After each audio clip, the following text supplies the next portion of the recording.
Brasil começou 2015 em crise. Sem água. Sem capacidade de gerar energia. É o resultado de uma somatória de problemas. A falta de investimentos do governo no setor, a seca que começou em 2013, fazendo com que as hidrelétricas trabalhassem abaixo da capacidade, a alta do consumo, o crescimento da economia. A verdade é que o ano de 2015 começou com menos água estocada nos reservatórios do que 2001, o ano dos apagões. O Sudeste e o Centro-Oeste são os responsáveis por 70% da geração de energia no país. E pelo menos 80% dependem do abastecimento das hidrelétricas. Com o nível dos reservatórios em baixa, a conta não fecha. No fim do ano passado, um relatório anual do Operador Nacional do Sistema Elétrico já alertava para o que estava para acontecer. Mais de 1/3 das obras necessárias para garantir o abastecimento de energia no país ainda nem havia começado. Hoje, a malha que leva energia produzida nas hidrelétricas e em outras usinas geradoras tem 112 mil quilômetros. Precisaria ganhar mais 10 mil quilômetros. Pelos cálculos do operador, o governo teria que ter investido quase 14 bilhões na ampliação e reforço de linhas de transmissão. A tragédia anunciada acabou acontecendo. Recentemente, o pico de consumo por causa das altas temperaturas, falhas em linhas de transmissão e produção no limite levaram a um apagão de energia elétrica em 11 estados e mais o Distrito Federal. A ordem para o corte do fornecimento nos estados veio do próprio ONS.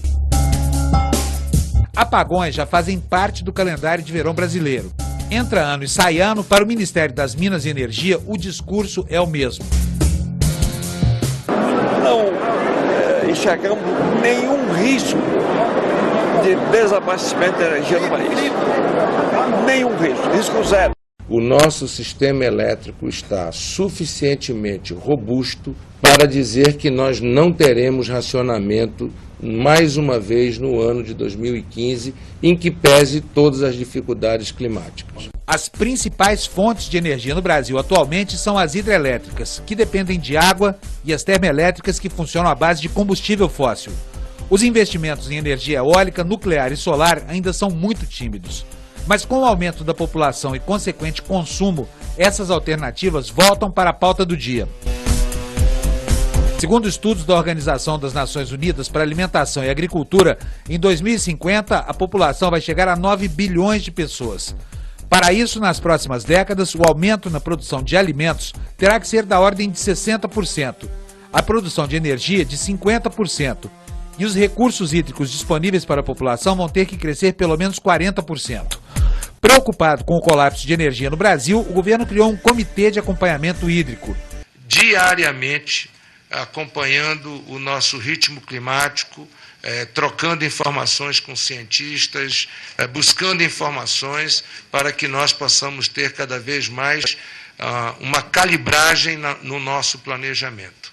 Mas, por enquanto, é o consumidor quem vai pagar a conta, que deve ter um aumento de até 40%. Para falar sobre a crise energética, os caminhos e soluções, o Canal Livre recebe um dos maiores especialistas em produção de energia do país, o físico e professor do Instituto de Eletrotécnica e Energia da USP, José Goldenberg. Boa noite para você, e para entrevistar o professor José Goldenberg e também para ouvir a opinião de vários especialistas no assunto, estão comigo aqui na bancada os jornalistas Fernando Mitre, Celso Ming e Rafael Colombo. Professor Goldenberg, muito prazer em receber o senhor aqui. Olha, o governo está dizendo que não vai ter racionamento, continua insistindo nisso. Eu quero saber do senhor se isso é verdade ou não. Olha, a própria introdução do programa deu a resposta, né? O que há é que nós estamos com um sistema em que a produção de energia, proveniente de várias fontes, é muito próximo do consumo. Isto é, aquela famosa reserva técnica de 5% que era pregoada por todos os governos anteriores, né, deixou de existir. Tanto que dessa segunda-feira fatídica, né, bastou um certo número de pessoas ligassem os aparelhos de ar-condicionado para que a demanda fosse maior que o suprimento. Isso significa que nós estamos no limite e que, portanto, qualquer flutuação climática que ocorra daqui para frente vai nos levar à mesma situação. não há reserva no sistema. É a mesma coisa de 2001, na comparação com o que aconteceu no começo daquela década com agora, em que posição a gente está? Olha, a situação, ela não é exatamente a mesma, porque em 2001 nós éramos extremamente dependentes de hidrelétricas. Quer dizer, a contribuição das fontes térmicas era pequena. Alguns por cento, 5%, 8%. O que salvou o sistema até agora foi a introdução das usinas térmicas. Isso o governo fez. Hoje, as usinas térmicas representam 25% do sistema. Agora, é muito mais cara e é poluente, né? É muito mais cara, mas muito... Coloca muito em muito, letras muito. maiúsculas, né? Quer dizer, veja, a energia produzida nas térmicas está sendo vendida no mercado spot por R$800 por megawatt-hora. Parece que a hidrelétrica é R$100 por megawatt-hora. E é muito poluente e mais. Todas as térmicas que o governo tem estão em operação. Todas as que não estão Potência quebradas. máxima. Mas, professor, o que o senhor está dizendo, em última análise, é de que o país não pode mais ter crescimento econômico. Isso, correto. Porque nós estamos com esse crescimento econômico, o PIB que avançando aí a quase zero, e nós estamos com essa situação de energia elétrica. Imagine se crescesse a 1,5, 2. Então, não dá para crescer. Isso é trágico para a economia brasileira. Veja, na segunda-feira em que houve o problema, o que ocorreu é que a carga aumentou 3%, o que bastou para derrubar o sistema. Ou seja, nós estamos exatamente no limite, estamos operando com um sistema sem reserva. Professor, o que é que se pode fazer? Vamos tentar ver, buscar soluções. O racionamento. O racionamento, se ele vem na hora certa e de maneira adequada, ele pode ser um caminho. Né? Não é a maior tragédia o racionamento. Então, eu queria que o senhor falasse sobre isso. Veja, a única solução que existe a curto prazo é usar menos energia, reduzir o consumo de energia. O que pode ser feito voluntariamente, se as pessoas se conscientizarem e reduzirem o consumo, o que é difícil, né, porque envolve uma população muito grande. O que seria bom sob todo ponto de vista. Né? Exatamente. Ou o racionamento, digamos, um racionamento racional. Porque, de fato, cortar a eletricidade de uma região onde tem metrô, claro, não é uma ideia das mais brilhantes, né? Professor, agora o governo tem um pouco de dificuldade para lidar com esse assunto. Primeiro porque ficou a vida inteira acusando os tucanos de terem produzido o racionamento de 2001. Os apagões, quer dizer, o apagão do PT já tem agora. Falta o racionamento do PT para acabar de equiparar as coisas todas. Então, à luz dessa dificuldade, se não for adotado logo essa medida, quer dizer, se o fator político pesar mais do que a questão técnica, o que vai acontecer com o país? O que vai acontecer é que a ONS, sabiamente, vai começar a desligar setores onde ela supre energia. Isto é, ela vai introduzir um racionamento programado, que é o que ela fez na segunda-feira. É o blackout preventivo. Exatamente, exatamente. Mas que atinge indiscriminadamente determinadas cidades. Porque o Brasil não está preparado para isso. Sabe? Em outros países onde costuma faltar energia, não é mesmo? Os hospitais, o metrô, etc., todos já se organizaram de modo que se cair a rede, eles conseguem continuar funcionando. Nós não estamos organizados, quer dizer, se desligarem a eletricidade no bairro do Paraíso, o Hospital Oswaldo Cruz vai ficar escuro. Agora, professor, eu acho que até, se não me engano, o senhor vai me corrigir se eu estiver enganado, mas até 1985, parece que havia reservas suficientes para a gente enfrentar aí 2, 3 anos de pouca chuva. Por que essa política foi modificada? Até 1985, 87, a quantidade de eletricidade que era gerada em usinas hidrelétricas aumentava e era acompanhada de um aumento da reserva de água. Exatamente. E, sabe, eu fui presidente da CESP nessa ocasião, não é mesmo? E o senhor estava lá com a mão na água nessa época. E os reservatórios eram feitos dessa maneira, de modo que eles aguentassem 1 ano ou mais anos, dependendo do reservatório, 1 ou 2 anos. E isso, então, deixou de ser feito a partir de 1985. Quando se olha os gráficos, a gente tem uma sensação de desgraça programada, né? Porque a produção de eletricidade foi aumentando, não é mesmo? E o volume de água nos reservatórios se estabilizou. O Mário Veiga, que preside uma empresa de consultoria em energia, tem uma pergunta que é quase uma provocação para o senhor. Vamos ver. Nós estamos passando por uma seca muito severa. Mas é importante observar que a capacidade de armazenamento dos reservatórios do sistema elétrico é 3 anos. Isso é, nós somos capazes de aguentar 3 anos de seca severa. Portanto, a crise não é explicada pela situação atual. Se nós olharmos, os reservatórios vêm baixando sistematicamente nos últimos 3 anos, apesar da demanda ser medíocre, apesar das termoelétricas estarem funcionando a todo vapor e apesar da hidrologia em 2013 ter sido excelente, foi igual à média, e embora 2014 tenha sido mais adversa, não foi a pior da história, foi a 9ª pior da história. Então a pergunta que deve ser colocada é como é que nós chegamos nessa situação se as condições dos anos anteriores foram mais para favoráveis do que para desfavoráveis? E a resposta é: temos limitações estruturais na capacidade de suprimento do sistema gerador. Isso significa que, mesmo que São Pedro seja bonzinho e a gente consiga passar por essa fase, as dificuldades estruturais permanecerão para os anos seguintes. Essa é a observação que eu gostaria de colocar para começar o debate. Olha, Fábio, o consumo de eletricidade aqui no Brasil tem crescido a 4 a 5% ao ano, apesar do PIB não crescer. Em condições normais, o consumo de eletricidade acompanharia o crescimento do PIB, de modo que tem havido um estímulo que o governo fez ao consumo de eletricidade. Baixou o preço? É claro, a medida 579 desorganizou o sistema completamente. Ela deu um desconto numa hora em que os reservatórios já estavam baixos e ainda por cima reduziu o IPI da linha branca. Isso. Ou seja... Mais geladeira e menos preço da energia, quer dizer, mais consumo. Exato. Então, o Mário Veiga tem razão, eu acredito, se eu entendi bem o que ele disse, é que precisa de mais obras, quer dizer, precisaria de construir mais usinas, né? Que é a segunda opção. A primeira opção é apertar o cinto, né? É tentar reduzir o consumo ou voluntariamente ou através de um racionamento programado. A outra opção é aumentar a produção de energia. Professor, agora no ano que vem, esse ano de 2015 deveria entrar em operação as primeiras unidades de Belo Monte, as 2 usinas lá do Rio Madeira, Giral, e a outra que eu esqueci o nome. Enfim, tem um conjunto de térmicas, todas elas com mais de 1 ano de atraso, 6 na Bahia, com obras paradas, porque o concessionário não deu conta de tocar. Está uma bagunça nesse setor, né? O governo poderia estar numa situação de muito mais tranquilidade. Se não organizar o setor, o que acontece no horizonte? É colapso, não é isso? É isso mesmo. Acho que nós marchamos para um colapso. É evidente que mais energia tem que ser produzida.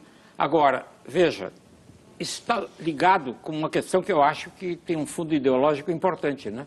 É que os leilões que estão sendo feitos desde 2004, eles não encorajam os investidores a efetivamente colocar mais dinheiro nessa área. Quer dizer, com essa ideia que foi introduzida em 2003, 2004, de modicidade tarifária.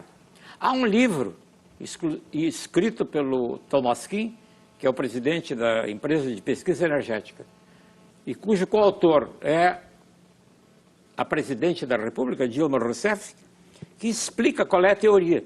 A teoria é produzir energia ao custo mais baixo possível. E com isso foi desencorajada, durante anos, a produção de energia eólica, que só entrou realmente nos últimos 2 anos.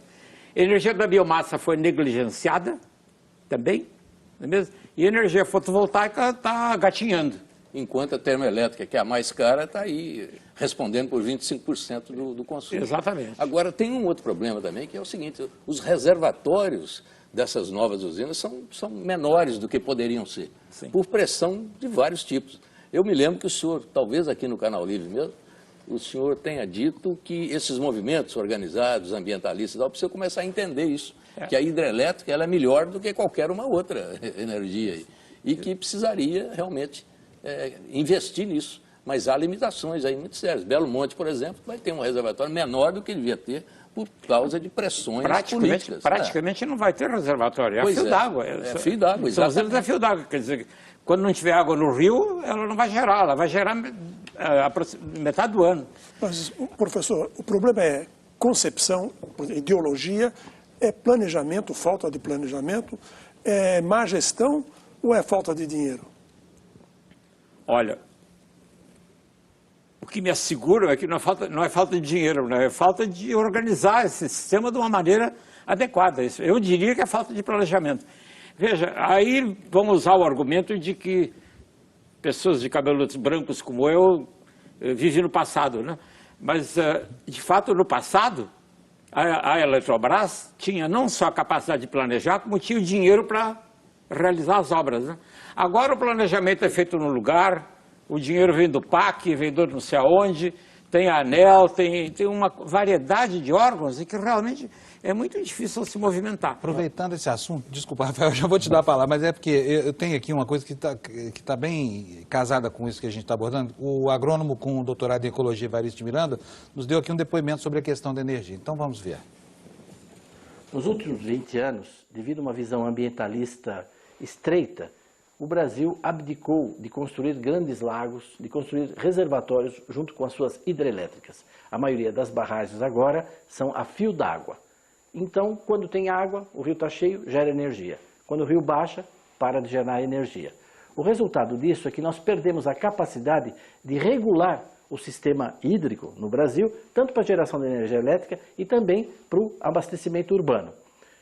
Há cerca de 15 anos, se as barragens estivessem cheias, nós podíamos, sem chuva, garantir a geração de energia elétrica por 9, 10, 12 meses.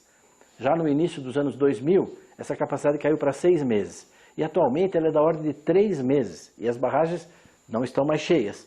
Então é necessário, nessas circunstâncias, ampliar a geração com energia termoelétrica. Nunca utilizamos tanto as térmicas como atualmente.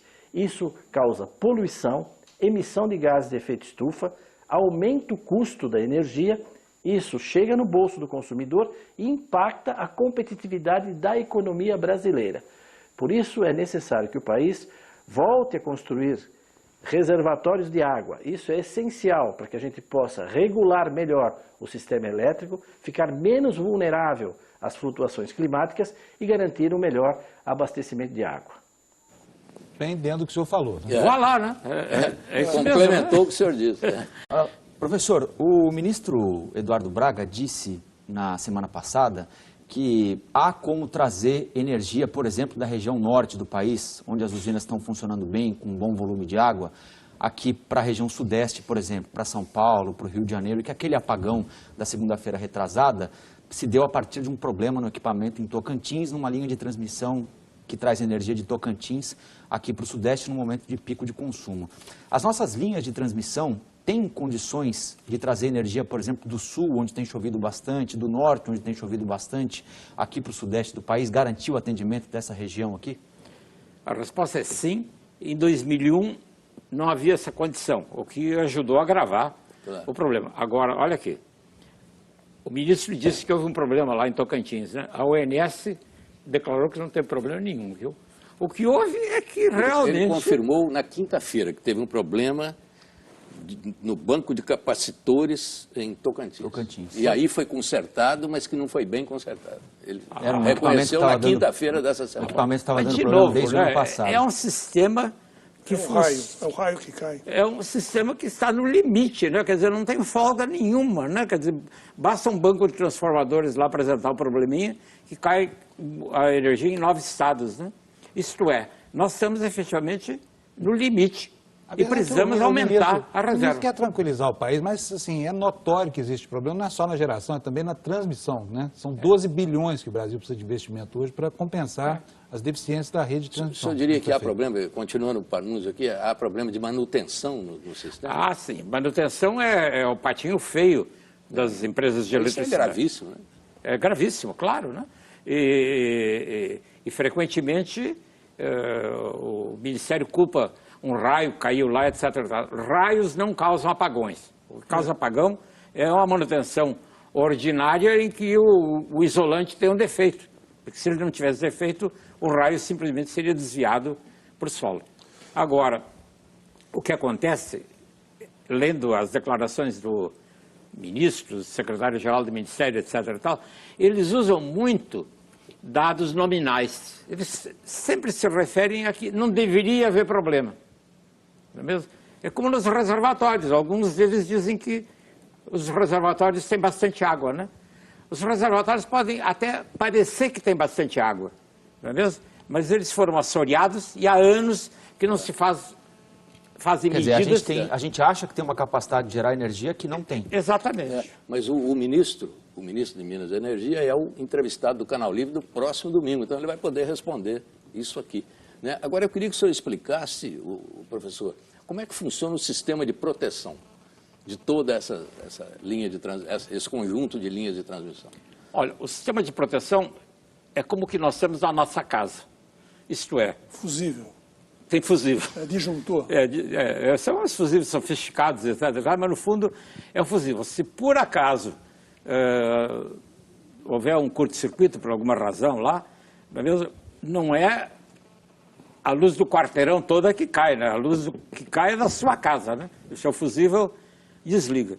E o resto do edifício, ou bairro onde a gente mora, acaba sendo protegido.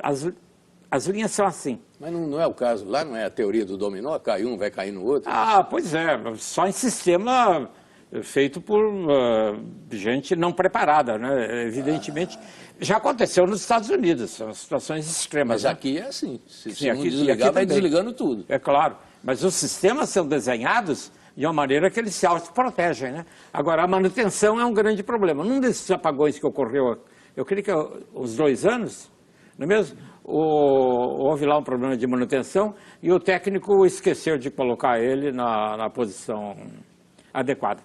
Bom, aí não dá. É curioso, Dmitry, eu me lembro porque, do meu tempo como presidente da CESP, né? O engenheiro, que era o diretor do departamento de transmissão, era considerado um nazista, né? É mesmo? Porque ele era um indivíduo que realmente ficava perseguindo todo mundo para que as coisas estivessem funcionando corretamente. Que é essencial num grande sistema. Claro, ele tinha razão. Ele tinha razão. Por que a energia solar não pega por aqui? A gente olha assim de cima, vê todos aqueles telhados, telhado de supermercado, telhado de fábrica, telhados das próprias casas, dispostos, prontos para receber energia solar, que é abundantíssima aqui. No entanto, não se aproveita nada disso. Por que não? É por causa do imposto de ICMS, que deixaria de ser pago, por exemplo? Olha, eu vou lhe dizer. Porque eu acho que, além de economia voluntária ou não voluntária, o que nós precisamos é um banho de investimentos. Realmente, aliás, o setor econômico apreciaria muito isso, né? Claro. Se ele precisa atrair investidores. Aí há um problema de fazer esses leilões de energia de uma maneira mais racional. E eu repito, porque já disse, né, eu acho que há uma componente ideológica, porque os leilões eram feitos, até recentemente, todas as fontes de energia competiam no mesmo leilão. Ou seja, hidroelétrica competia com térmica, competia com energia eólica, competia com energia solar. É claro que energia eólica ou energia solar são mais caras do que energia hidroelétrica. A energia hidroelétrica é a mais barata de todas, é uma tecnologia que já foi desenvolvida há mais de 100 anos. Toda a curva de aprendizado já foi feita. Com energia eólica, não. Os leilões eram feitos em que todas elas competiam no mesmo leilão. Evidentemente, com isso demorou muito para que a energia eólica entrasse. E tem também uma certa desconfiança de grande parte dos investidores na visão que o governo tem disso, né? Essa desconfiança, pode ser fatal. Então, veja, energia eólica só começou a competir recentemente. E vai indo bem nos Estados do Norte. Bom, aí vem o que ocorre de vez em quando aqui no Brasil. O parque eólico fica pronto e a linha que liga o parque eólico não fica, né? Mas aí... Professor, agora tem um problema nos leilões também, da maneira como o governo compra essa energia, não é isso? Que acaba desestimulando os investidores. É disso que eu falei. Então, Celso, eu acho que realmente esse é um problema, inclusive é solúvel, viu? E não é por falta de avisar. Não, né? porque a questão da energia solar é cara, mas é cara porque não tem escala de produção. Mas exatamente. Se tiver um empurrãozinho, todo mundo vai poder fazer. E aí a escala aumenta e... Mas não é mais cara comparada com as térmicas. Comparado com R$800 por megawatt-hora, tudo é barato. Nada é comparável aquilo. Nada é comparável.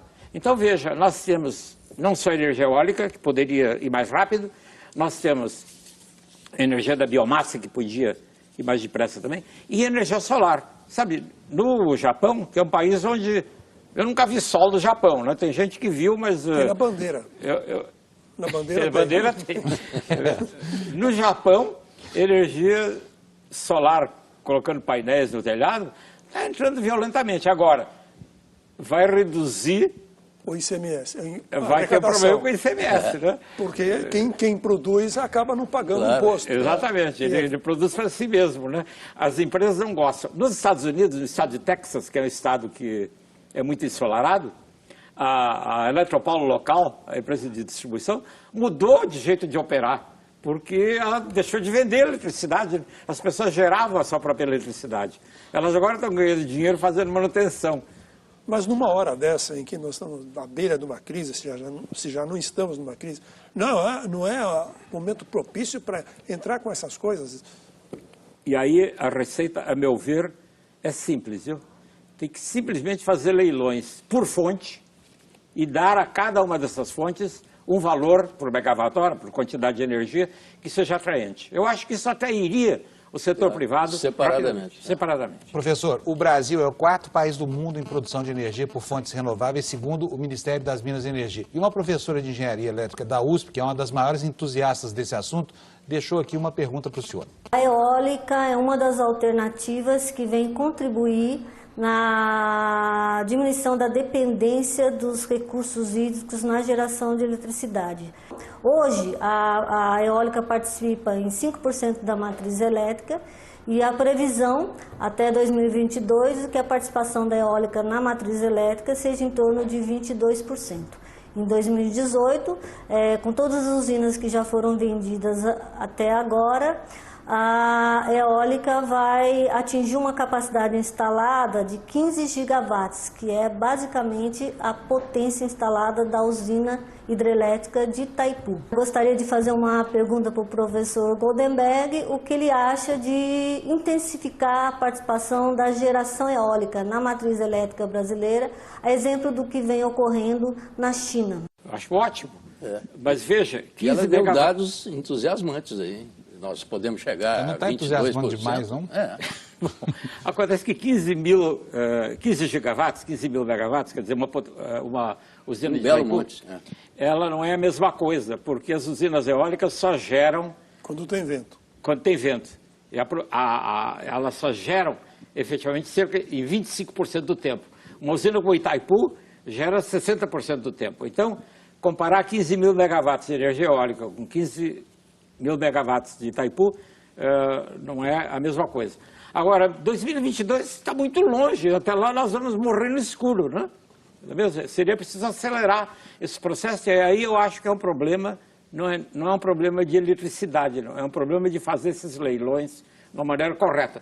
Mas eu acho que ele esbarra num problema ideológico, que é essa modicidade tarifária, que tem guiado o governo num caminho que... Mas será que a realidade não vai impor uma nova condição a partir de agora? Acho que sim. Vai ser um pouco como o que o ministro Joaquim Levy está tentando fazer. Aí, ideologia, digamos... Mas, segundo eu não consigo entender. Que diabo de uma razão ideológica pode ter que prejudica uma determinada...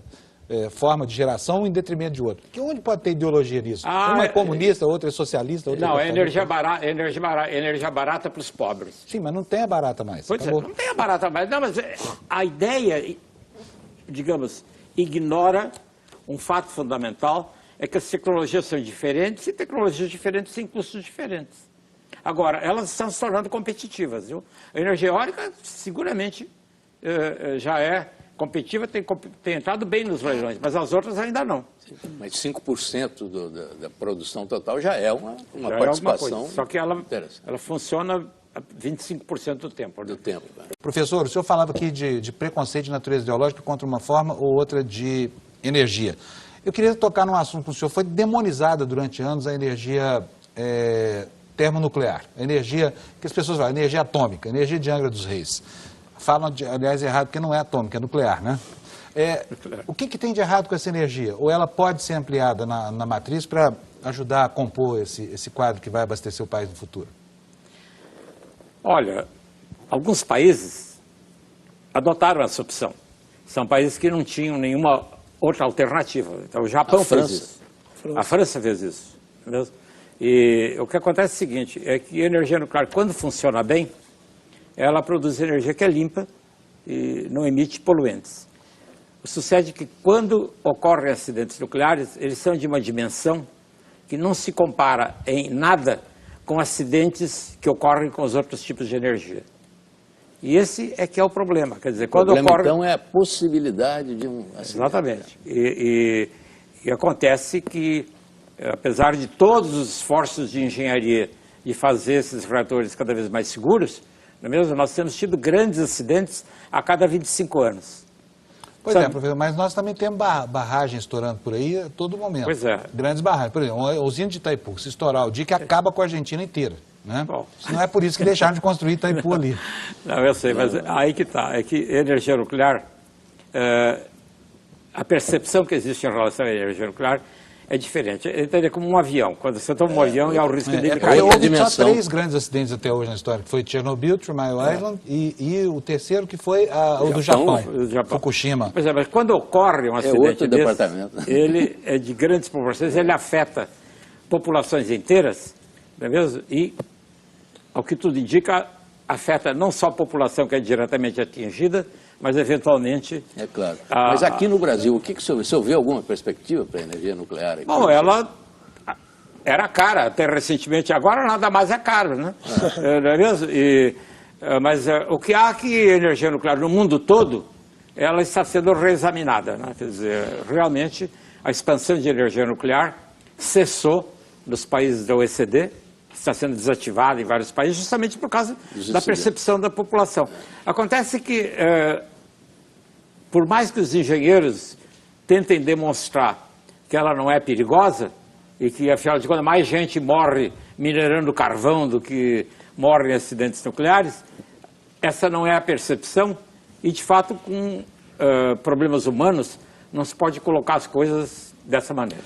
O Canal Livre foi ouvir Marcelo Gomes da Silva, que tem doutorado em energia nuclear e preside a Associação Brasileira de Energia Nuclear. E ele tem uma questão para o senhor, professor. As usinas em operação Angra 2, elas são usinas excelentes, elas têm um desempenho operacional fantástico. A Angra 1, ano passado, bateu o recorde de produção de energia. E tanto ela, Angra 1, quanto a Angra 2, estão entre as melhores do mundo em diversos indicadores operacionais. A energia nuclear no Brasil, ela é uma realidade, ela é competitiva, ela é segura e ajuda muito na matriz elétrica brasileira. Dr. Goldenberg, nos últimos 5 anos, a menor geração térmica medida foi de 3.000 megawatts médios. Isso em abril de 2010. De lá para cá, esse patamar só tem subido. Significa dizer que precisamos de 3 gigawatts térmicos, seja qual for o tempo, seja qual for o regime de chuvas, seja qual for a estação do ano, quer vente ou não. Como o senhor vê o papel da energia nuclear para suprir essa demanda de energia de base ininterrupta, de forma econômica e sem gerar gases de efeito estufa? Olha, a energia nuclear tem essas qualidades todas, mas ela tem problemas. O fato das usinas de Angra funcionarem bem é ótimo, não é mesmo? E elas têm, de fato, um desempenho operacional adequado, mas no mundo todo, a energia nuclear enfrenta uma série de crises e as populações não querem energia nuclear por causa dos perigos que grandes acidentes podem provocar. Professor, o senhor não acha que é papel das autoridades, dos cientistas, começarem a fazer um movimento para quebrar esse preconceito, já que, à luz da ciência e do empirismo mais puro, essa energia é uma energia que pode ter um aproveitamento muito melhor do que o que tem hoje? Fábio, esse é um argumento usado pelo lobby nuclear. Ele não leva em conta o fato de que, quando houve um acidente de Chernobyl, não é mesmo? Uma área de 3.000 quilômetros ficou inutilizada até hoje. E fazem 40 anos que essa área que houve esse acidente. Em Fukushima, 100.000 pessoas foram deslocadas dos lugares onde eles moravam e não voltaram a esses lugares desde então. Quer dizer, a magnitude de acidentes nucleares, ele transcende a magnitude de outro tipo de acidentes. O fato de ter morrido uma pessoa em Fukushima é a medida errada, entende? 100.000 pessoas tiveram as suas vidas completamente alteradas pelo acidente. Ou seja, é um outro tipo de energia, e além de que a energia nuclear está sempre intimamente ligado com armas nucleares, pelos quais as pessoas não têm nenhuma simpatia. É claro que existem acordos internacionais e leis nacionais que limitam a utilização de energia para fins pacíficos, mas tem um bocado de gente que não acredita nisso, né? Veja o caso do Irã, né? Professor, em 2004, 2005, a gente falava muito dessas opções aqui. Me lembro do ex-presidente Lula fazendo inúmeros discursos falando sobre biomassa, outras fontes de energias limpas. O que é que mudou de lá para cá? No meio do primeiro mandato, por exemplo, do ex-presidente Lula, foi o pré-sal, tem alguma responsabilidade nisso? Porque mudou o encaminhamento do que se imaginava. Eu não creio que tenha sido o pré-sal. Esse argumento de que os recursos foram desviados para o pré-sal, eu acho que não tem nada a ver. O que eu acho é que foi a maneira pela qual foi conduzida o planejamento da expansão. Isso é desses leilões com modicidade tarifária. Você me perguntou o que modicidade tarifária significa. É a ânsia de produzir energia pelo menor preço, né? Porque isso ajuda os pobres. Escuta, o que ajuda os pobres é um bocado de outras coisas. Né? Claro, isso afasta o investidor, né? Esse é o problema. Energia, o senhor acha, professor, que a energia termoelétrica já chegou no ponto que tinha que chegar no Brasil ou ainda pode crescer mais? Não, se não for feita alguma coisa em relação às hidrelétricas e as outras energias renováveis, eólica, solar, biomassa, etc. e tal, o governo vai comprar mais térmicas. Eu acho que é isso que o governo pretende fazer. Só que, de novo... Quer dizer, mais preço alto e mais poluição. Eu acho que a aposta do governo atualmente é de operar todas as térmicas. E agora já está operando as que existem. Provavelmente ele vai comprar mais térmicas. Belo Monte vai significar que folga para o sistema? Quando operar Belo Monte vai representar uma boa folga quando chover. Né? São pelo menos 5 mil megawatts, metade de Itaipu, nos meses bons, mesmo que é uma coisa extremamente significativa. Mas a capacidade total... É Itaipu, a de Belo Monte é parecida com a de Itaipu. É parecido. São 12 numa e 16 na outra, né? 12 gigawatts-hora numa e 16 na outra.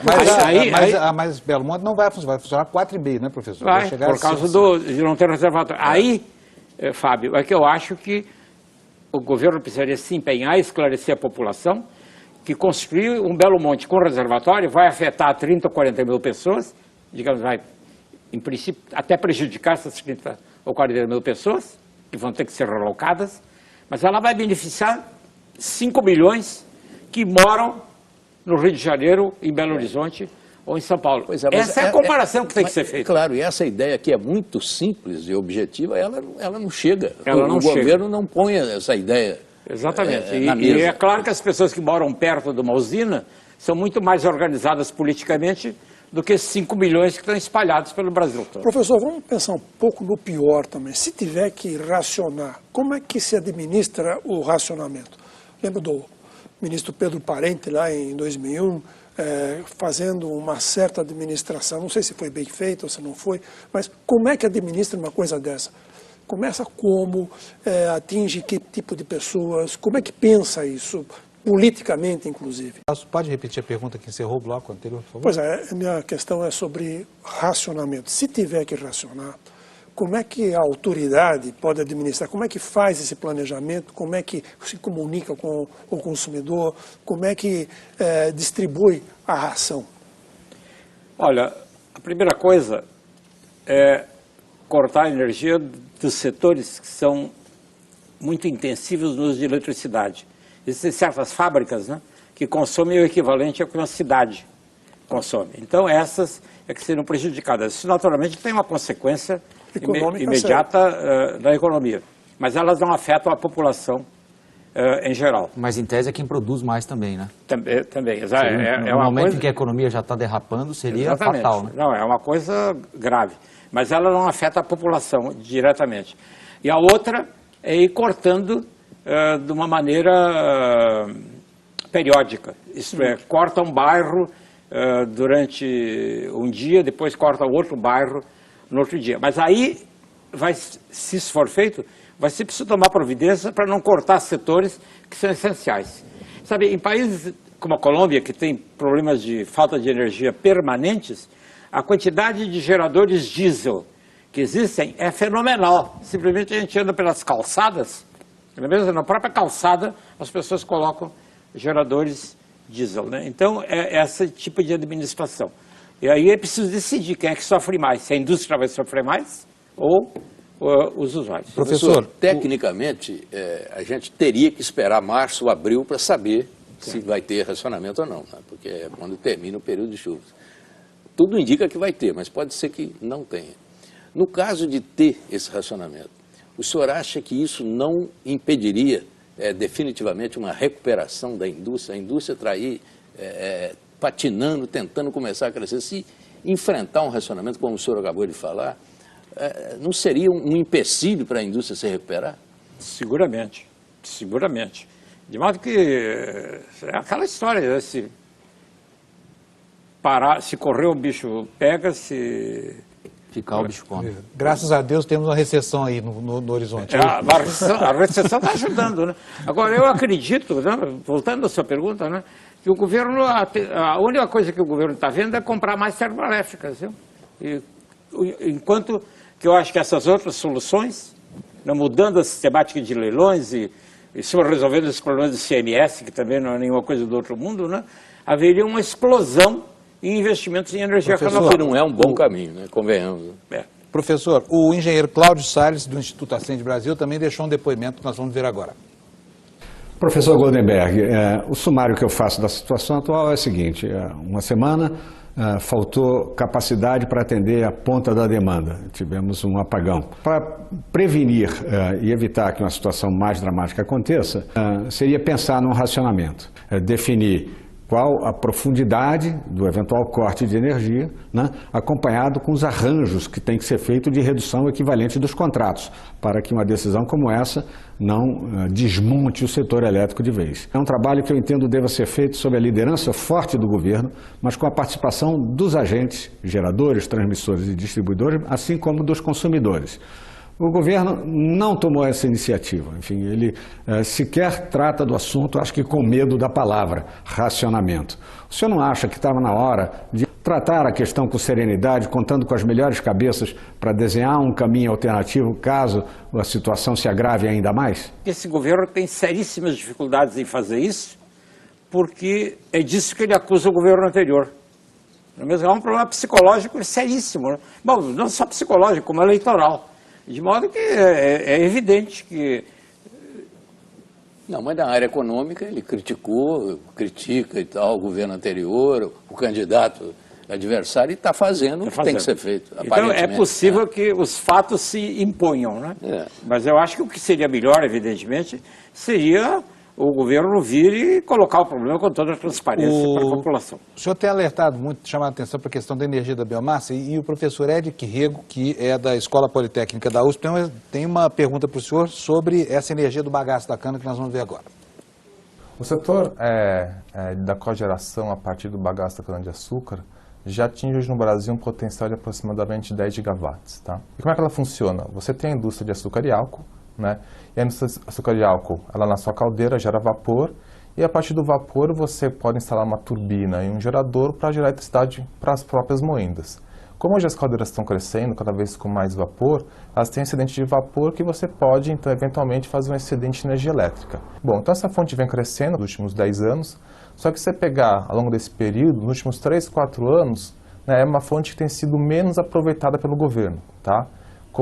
Num viés sempre de menor preço na contratação da energia elétrica, né, essa fonte ficou um pouco à margem do processo, porque ela é um pouco mais cara que eólica e hidrelétrica, e o governo agora precisa retomar então uma contratação pensando mais num mix energético e menos só numa situação de preço. Bom, a pergunta que eu queria colocar é, dentro de uma usina de açúcar e álcool, além do bagaço da cana-de-açúcar, a gente pode aproveitar, por exemplo, o vinhoto, né, para gerar biogás, e a partir do biogás gerar eletricidade. O que está faltando para as usinas de açúcar aproveitar todo esse potencial elétrico que elas têm? Olha, o nosso colega tem toda a razão. E o que acontece é o seguinte, é que por causa da maneira pela qual os leilões foram feitos, eu estou repetindo pela terceira ou quarta vez, a energia da cana-de-açúcar ficou praticamente marginalizada. No último leilão, praticamente ninguém entrou. Ela poderia gerar certamente o dobro do que está gerando agora. Sob esse ponto de vista, eu acho que o governo do Estado de São Paulo, aí já não é nem a União, não é o governo federal, O governo do Estado de São Paulo poderia perfeitamente tomar medidas diretas nessa questão, atuando sobre o ICMS e tratando de um pequeno problema que são linhas de transmissão que liguem as usinas aos grandes troncos. Isso podia ser uma solução, uma contribuição do governo de São Paulo. E as estimativas que existem é que se poderia gerar aproximadamente mais, além do que está sendo gerado agora, 4 a 5 gigawatts, ou seja, como uma contribuição como a de Belo Monte. Aí seriam precisas medidas de caráter administrativo e eventualmente abrir um pouco mão de um pouco de ICMS. Deixa eu perguntar uma coisa, isso está pronto, professor? Está prontinho, pode gerar energia amanhã, se for o caso, se o governo... Em muitas usinas está pronto e está gerando, em muitas. A tecnologia de algumas delas poderia ser melhorada, isso no processo, mas isso é verdade, quer dizer, existem muitas usinas que já estão prontas para fazer isso. O Brasil nessa pindaíba está desprezando essa fonte de energia. Tá. É inexplicável. Bom, professor, infelizmente o tempo da gente acabou e o senhor tem 1 minuto para o senhor fazer a sua despedida. Olha, a minha despedida é de sempre, viu? É de que a razão volte a imperar nesse setor, né? Quer dizer, curiosamente, né, com todos os problemas que o Brasil teve, o setor elétrico é um dos setores que era bem estruturado aqui no Brasil, por incrível que pareça, né? Eu vou interromper o senhor para lembrar que há 2 anos no Canal Livre aqui, o senhor sugeriu que no debate entre os candidatos a presidente, essa questão da energia fosse colocada porque o problema ia estourar. Isso. O senhor acertou, né? Isso, e não apareceu. Eu lamento ter sido um profeta de Cassandra. De Cassandra, né? Mas o setor era organizado, ele pode voltar a ser organizado adequadamente. Depende de quem? Depende, evidentemente, agora, diante da crise, né, de enfrentar a realidade. Quer dizer, governo. Do governo e como foi feito na área, como está sendo feito na área econômica. Muito obrigado ao senhor. Canal Livre de hoje fica por aqui. A gente agradece a presença do professor José Goldenberg, dos jornalistas Fernando Mitre, Rafael Colombo, Celso Ming. A você que nos assistiu até agora, muito obrigado pela sua audiência, boa noite e até a semana que vem, quando nós vamos estar aqui com o ministro Eduardo Braga para continuar discutindo esse assunto, dessa vez a partir do ângulo de visão do governo federal. Tchau, boa noite, boa semana.